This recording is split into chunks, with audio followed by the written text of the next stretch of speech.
नमस्कार दोस्तों। तो आज की इस वीडियो में हम करेंगे एक नया चैप्टर चालू जिसका नाम है इंट्रोडक्शन टू ग्राफ। अब इंट्रोडक्शन टू ग्राफ आपके बुक में चैप्टर नंबर 13 है। ठीक है, तो यहाँ पे चैप्टर नंबर 15 है, ये लिखे है। ओके, कंफ्यूज मत होना कि ये कौन सा चैप्टर है। इंट्रोडक्शन टू ग्राफ चैप्टर ही है, ओल्ड बुक है, इसलिए चैप्टर नंबर 15 यहाँ पे नाम दिया हुआ है, क्योंकि यहाँ पे 2 चैप्टर यहाँ पे डिलीट करे गए हैं, तो यहाँ पे 15 चैप्टर हुए हैं। ठीक है, अच्छा, अगर यहाँ पे मैं बात करूँ ग्राफ, इंट्रोडक्शन टू ग्राफ है, यानी कि ग्राफ के ऊपर इंट्रोडक्शन दे रहा हो रहा है। तो अगर मैं इंट्रोडक्शन नहीं दूँ ग्राफ के ऊपर आपको कि ग्राफ बेसिकली होता क्या है। देखो, ग्राफ को आपने न्यूज़ में देखा होगा, जैसे गंगा में पानी का लेवल कितना बढ़ा बारिश होने के बाद, ये आपको ग्राफ के हिसाब से दिखाया जाता है, ग्राफ की मदद से दिखाया जाता है। अब ग्राफ से ही क्यों दिखाया जाता है और किसी मेथड से क्यों नहीं दिखाया जाता, बोलकर क्यों नहीं बताया बोलकर बताते हैं, लेकिन बोलने के बावजूद भी आपको ग्राफ दिखाकर समझाना ही बेटर क्यों मानते हैं। वो इसलिए क्योंकि जो ग्राफ होता है ना, वो विजुअल रिप्रेजेंटेशन के काम में आता है अच्छे से। तो अगर वो डाटा कलेक्ट करके दिखाएंगे तो फिर आप समझ पाएंगे। जैसे अगर मैं किसी को बताऊंगा, जैसे अगर मैं किसी बच्चे को समझा रहा हूँ कि पिछले साल, तो अभी ये 2024 है, तो 2023 के अंदर पानी का लेवल गंगा में 100 मीटर था। ठीक है, पानी का लेवल गंगा में 100 मीटर था। और अब की बार जो बारिश हुई है 2024 में, उसमें क्या हुआ है, जो 100 मीटर था ना, वो बढ़ के 300 मीटर हो गया है। तो उस बच्चे को समझ में आ गया कि हाँ, पानी का लेवल बढ़ा है। अब बच्चा मतलब ये मत सोचना कि 2-3 साल का बच्चा है। बच्चा मतलब 5th क्लास का हो गया बच्चा, 6th क्लास का हो गया बच्चा, उसको अगर मैं ये चीज समझाऊं तो वह आराम से समझ पाएगा। तो इसलिए ग्राफ को प्रीफर करा जाता है समझाने के लिए कोई चीज। ठीक है, ऐसी आपने बुक्स में देखा होगा। बुक्स में तो हम ये देख ही रहे हैं कि बुक्स में यह है ग्राफ। ठीक है, और अगर आपको ग्राफ का डेफिनेशन चाहिए तो यहाँ पे लिखा हुआ है कि thus graphs are visual representation of data collected. ठीक है, और अगर आपको प्रॉपर डेफिनेशन चाहिए तो आप गूगल में भी सर्च कर सकते हैं। ठीक है, और क्या कहा गया है कि this is true in particular when there is a trend और कंपैरिजन टू बी शोन। और भी अच्छे से हम समझा सकते हैं जब ग्राफ में अ ट्रेंड हो। अ ट्रेंड का मतलब यहाँ पे क्या है, जैसे यहाँ पे ड्रॉ करा गया है कि जो मार्क्स इन मैथमेटिक है, ठीक है, वो फर्स्ट आने पर इतना मार्क्स है, सेकंड आने पर इतना मार्क्स है, और थर्ड आने पर इतना मार्क्स है। जो भी है वॉट एवर, मैं आपको एक एज्यूम करके समझा रहा हूँ वो चीज़। तो वही चीज़ होती है जो बना के दिखाया है ना यहाँ पे, वो अ ट्रेंड है। और कंपैरिजन, जैसे मैंने आपको पानी का एग्जांपल दिया, पिछले साल इतना मीटर था और इस साल इतना मीटर, तो कंपैरिजन हो गया ना दोनों के बीच में, तो वो है यहाँ पे कंपैरिजन। ठीक है, ये हो गया हमारे पास इंट्रोडक्शन की बात। अब अगर आपकी बात करें तो बार ग्राफ आपके सिलेबस से कट हो चुका है। दूसरी बात आती है आपके यहाँ पे पाई ग्राफ, ये भी आपके सिलेबस से कट हो चुका है। और साथ में जो हिस्टोग्राम है ना, हिस्टोग्राम, ये भी आपके सिलेबस से कट हो चुका है। बचा क्या अब मेरे पास यहाँ पे अलाइन ग्राफ। अलाइन ग्राफ आपके सिलेबस में है। उससे पहले लाइन ग्राफ समझने से पहले हिस्टोग्राम के अंदर जो ये चीज है ना, ये जैक लाइन, ये आपको समझाना जरूरी है, क्योंकि ये बाकी के जो ग्राफ बनाएंगे उनमें भी यूज होंगे। ठीक है, और एग्जाम्पल में भी यूज होंगे। तो देखिए, जैग लाइन कब यूज करी जाती है, जैसे आप देख पा रहे हो कि यहाँ पे जैग लाइन का यूज करा गया है। अब यहाँ पे यूज क्यों करा गया है, क्योंकि देखो यहाँ पे 0 है, 0 से यहाँ पे काउंटिंग डायरेक्ट चालू हो रही 40, 0 के बाद 1 आता है, 2 आता है। ठीक है, कोई बात नहीं। यहाँ पे डिफरेंस कितने का है, 45 में से 40 माइनस करोगे तो यहाँ पे 5 आएगा, यानी कि 5 का डिफरेंस है। तो यहाँ से 5 से चालू होना चाहिए था ना, 5, 10, नहीं हुआ है चालू, 0 से डायरेक्ट यहाँ पे 40 का है। तो इस डिफरेंशिएट को इस डिस्टेंस को बचाने के लिए यहाँ पे जैक लाइन का यूज करा जाता है। ये जैक लाइन यहाँ पे भी हो सकती है और यहाँ पे भी हो सकती है y की वैल्यू में। अच्छा, ग्राफ को बनाने के लिए आपको 2 लाइन की जरूरत पड़ेगी। एक होगी एक्स एक्सिस जो कि हॉरिजेंटल लाइन है, और एक है वर्टिकल लाइन, वर्टिकल एक्सिस, और या फिर वर्टिकल लाइन या फिर एक्स एक्सिस। वर्टिकल लाइन जो y वाली होती है, और वर्टिकल लाइन में यहाँ पे वैल्यू लिखी जाती है। ठीक है, अब यहाँ से हम समझते हैं लाइन ग्राफ को। लाइन ग्राफ क्या होता है। अब लाइन ग्राफ को अगर मैं बोलूँ तो लाइन ग्राफ वो होता है जो कि समय के साथ साथ चेंज होता रहता है। यहाँ पे हमको टाइम दे रखा है सुबह के 6 बजे, यानी कि 6 AM, 10 AM, 2 PM, 6 PM।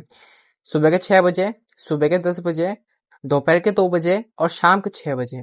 Temperature क्या है, 6 बजे सुबह के 37 डिग्री सेल्सियस है, सुबह के 10 बजे 40 डिग्री सेल्सियस है टेम्परेचर, दोपहर के 2 बजे 38 डिग्री सेल्सियस है, और शाम को 6 बजे 35 डिग्री सेल्सियस है। अब इसको अगर हम ग्राफ के ऊपर प्लॉट करेंगे तो लाइन ग्राफ में क्या होता है ना, ऐसे लाइन बनाई जाती है।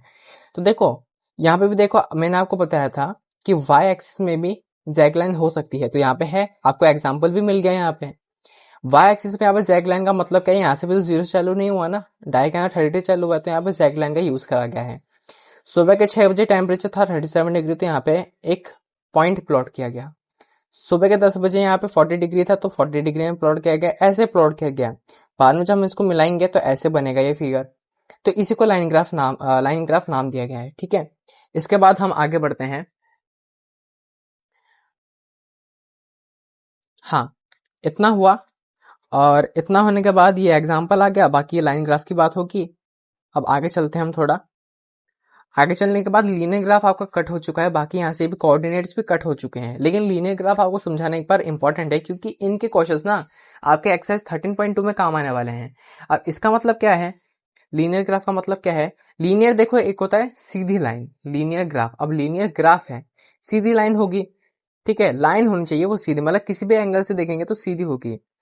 लेट सपोज, मतलब जैसे अगर ऐसी भी लाइन हो जाएगी ना तो ये भी सीधी है, क्योंकि अगर आप ऐसे देखोगे तो सीधी लग रही है, एक ही बार में ऐसे करके बनाया गया है ना, ऐसे घुमा घुमा के तो बनाना नहीं हुआ, तो इसलिए। अगर लीनियर ग्राफ का एग्जांपल दूं तो यहाँ पे देखो, ये होता है हमारे पास y, ये होता है हमारे पास यहाँ पे x, ठीक है, ये होता है x। अब यहाँ पे लेट सपोज मैंने यहाँ पे लिया, एक मैंने शटलकॉक लिया, एक शटलकॉक की प्राइस वैल्यू है ना y में लिखी जाती है, एक शटलकॉक की प्राइस है यहाँ पे मेरे पास 5 रुपए, तो 2 शटलकॉक की प्राइस क्या होगी मेरे पास यहाँ पे 10 रुपए, 3 शटलकॉक की प्राइस क्या होगी यहाँ पे मेरे पास